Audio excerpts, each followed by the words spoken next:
A girl grows up under Guruji. Gurur Brahma, Gurur Vishnu, Gurur Devo, Maheshwara, Gurur Sakshat Par Brahma, Tasmai Shri Guruve Namaha. The Guru is Brahma, Vishnu and the Lord of the Lords. The Guru is the living God. I prostrate myself before the Guru.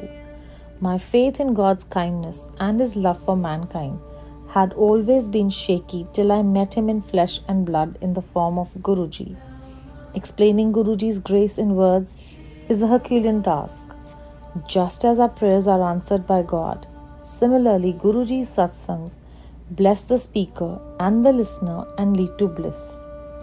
I have heard that God gives us rewards and punishments according to our karma, but I have seen Guruji burning our ill deeds in the heat of His divine fire to give us better and more comfortable life than we would have had if we had not come to His holy feet.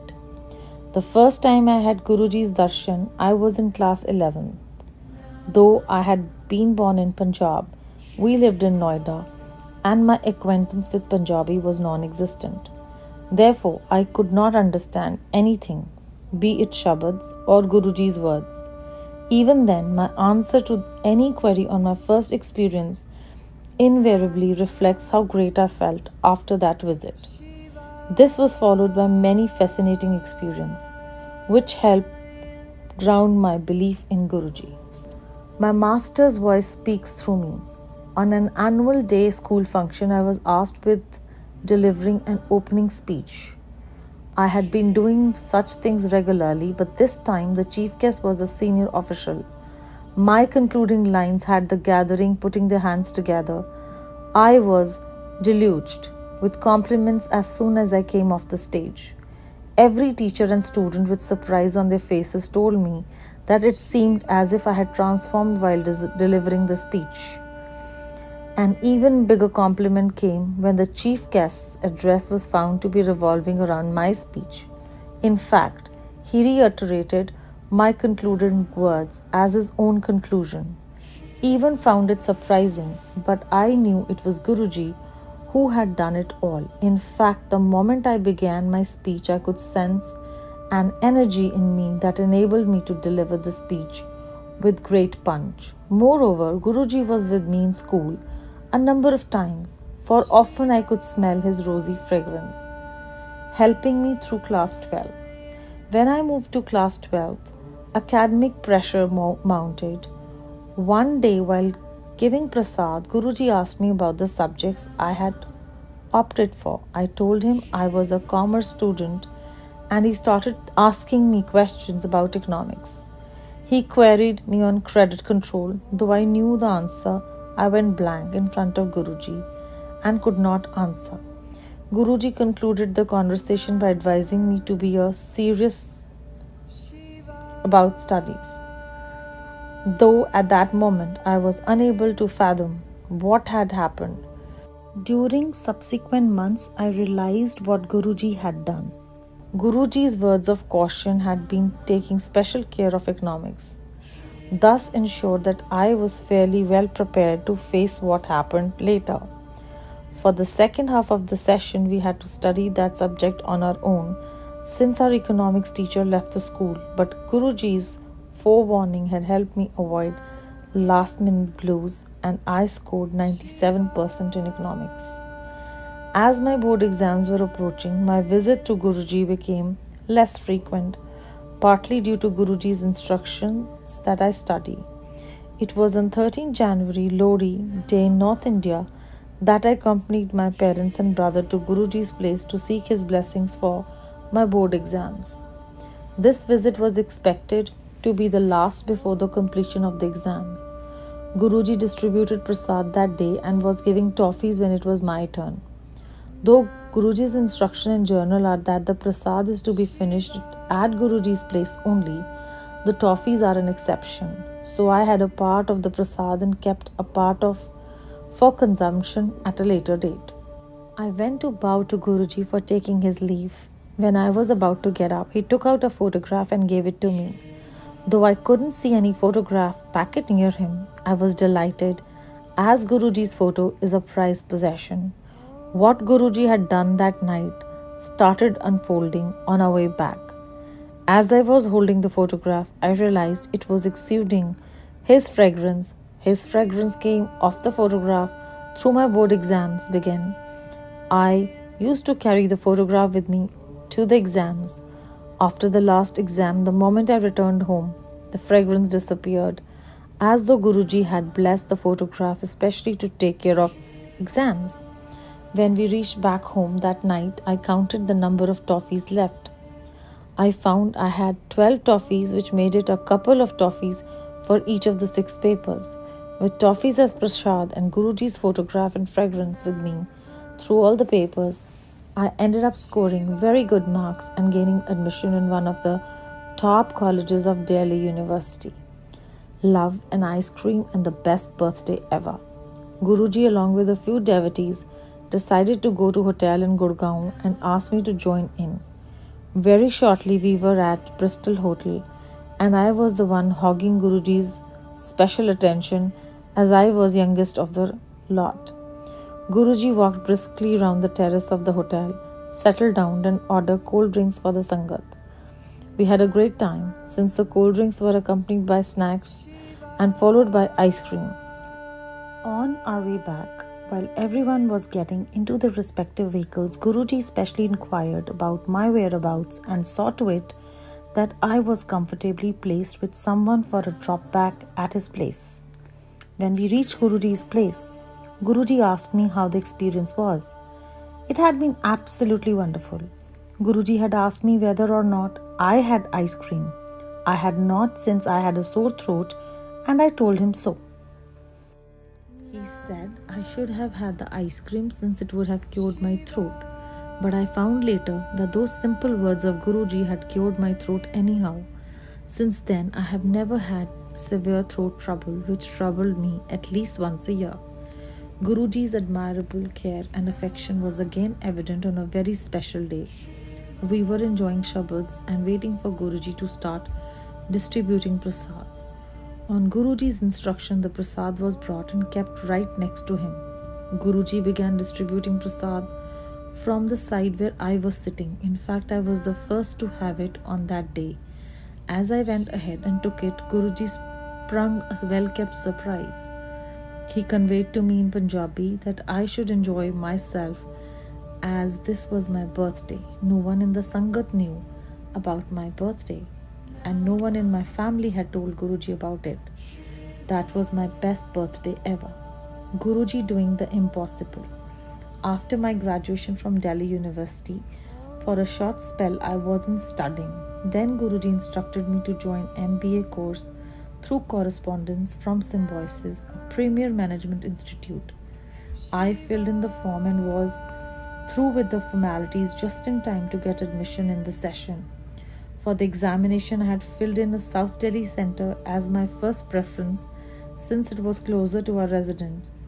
But somehow, when I got my admit card, I found that the examination center allocated was across Delhi. My father tried to get the center changed, but we received communication from the Pune headquarters of the college that a center once allocated could not be changed.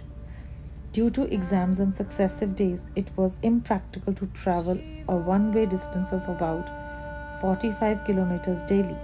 So I had to plan a stay at my grandparents' place 10-15 kilometers from the center.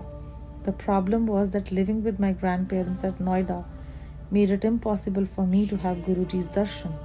I somehow managed the first exam, but even before the second exam, I was so upset that I began thinking of skipping the remaining exams. I cried as I wished and waited for Guruji's grace to pull me out of this situation. But what happened next was beyond my imagination. As all students were quietly writing the exam, a faculty member of the center turned up and inquired if anyone wanted to switch to a alternative center out of a list that included the one I had tried for. I pounced on the opportunity. After the exam, the faculty member told me that their center was facing a space crunch due to which this decision had been taken, and he confirmed the change of my center. I thus had the opportunity of visiting Guruji during my exams. Who except Guruji could have forced such a dramatic turn of events? Understanding Guruji's powers is much beyond our comprehension. They confound logic. Once, when the Sangat had assembled at Guruji's, an earthquake occurred. Everyone remained seated, with Guruji at his seat. But as it persisted for more than 8-10 seconds, there was some unrest. Sensing this, an initially unmoved Guruji, who had his legs folded on his chair, put his feet down. The reverberations ceased. Yet another time, Guruji had gone to the Bade Mandir with some devotees, including me. At the entrance gate, construction was on and there was a patch of wet cement. A wooden plank had been placed to facilitate the Sangat's movement. We used it to cross over, but Guruji decided to walk through the patch. To our amazement, there were no marks left on the wet cement. When we examined the spot just after, even a finger touch was leaving a mark. Marriage in 15 days. Once in Guruji's Sharan, all our troubles and worries are taken care of by Guruji. Since our knowledge is limited into experiences we carry forward and the situation we face is the present, our understanding of our needs is limited. On the contrary, Guruji knows our future needs and in fact makes provision for their fulfillment. Guruji had decided when I was to get married and in fact had communicated the same to my mother about 6 years in advance, but the wedding took place at an unimaginable pace. In the beginning of April, Guruji suddenly asked my dad if any marriage proposals were there under consideration. Dad told Guruji that though our relative had mentioned a proposal, we had not heeded it since we were not seriously thinking about my marriage. Guruji asked Dad to go ahead and consider it with more seriousness. Dad thus reverted to the family. The groom-to-be was posted in Sweden and was expected in India on 16th April for a month's annual vacation. It was decided that both the families would meet on 17th April. On 17th April, when we met for the very first time, in a couple of hours, the mood turned festive. All the arrangements were done then and there, and we had our ring ceremony immediately on our very first meeting. Within a couple of days, the marriage date was also decided, the 30th of the same month. The arrangements were made on a war footing and I got married on 30th April. Though Guruji was physically not present at the marriage, Guruji's grace was evident in every bit of whatever happened that night. Everyone present there could not stop appreciating the decoration, ambience, food, each and every aspect distinctly reflected Guruji's grace. Meeting Guruji at Eiffel Tower. My husband was booked to return to Sweden by the middle of May as he had to join office, but arranging for my passport and visa in 15 days was impossible. An application was made as soon as possible, but the Swedish embassy told us that all visa applications had to go to Sweden for approval, and only then could they grant a visa. So Sushil, my husband, had to leave alone as postponing his program was not possible. In Sweden, he also visited the embassy to get the case expedited. A month passed by. It was in the first week of June that we felt I might get the visa in a week. We got an air tickets booked on for the 16th night and the countdown started. It went to the wire. On June 16, our visit to embassy looked like going in vain. They said that the visa was not available. I was disappointed since it meant a delay of at least a week.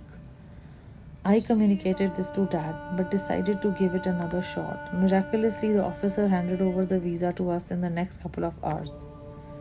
Delighted, I called up Dad to break the news. He was surprisingly not surprised. Dad later told me Guruji had already told him about my visa sanction 15-20 minutes before my call. I realized that without Guruji's intervention, getting the visa on that day was impossible. Guruji is an endless source of love and possesses ultimate powers. He is not bound by physical barriers. He can seamlessly see the past, present, and future and traverse any distance at his disciples' call. In Sweden, my husband and I planned to visit to Paris over a weekend. When we were in the Eiffel Tower, first floor, I was overjoyed as I felt Guruji's strong fragrance. During my very next phone call with Dad, I was told Guruji was asking about me. The other day, Dad told me the date and time of his conversation with Guruji. Some calculations revealed that Guruji had asked Dad of my whereabouts. I had smelled his fragrance at the first floor of the Eiffel Tower. An account of my experiences with Guruji is akin to a dumb woman trying to explain the taste of a sweet. No words can articulate who he is and what he means to me. I would just request Guruji to hold our hand always, as he has done through these golden years of our association with him. It is said that Paras, philosopher's stone, converts iron to gold on mere contact, but Guruji can convert a useless stone into a diamond. Only total faith and devotion are required. Satsang of Aarti, daughter of R.P. Singla.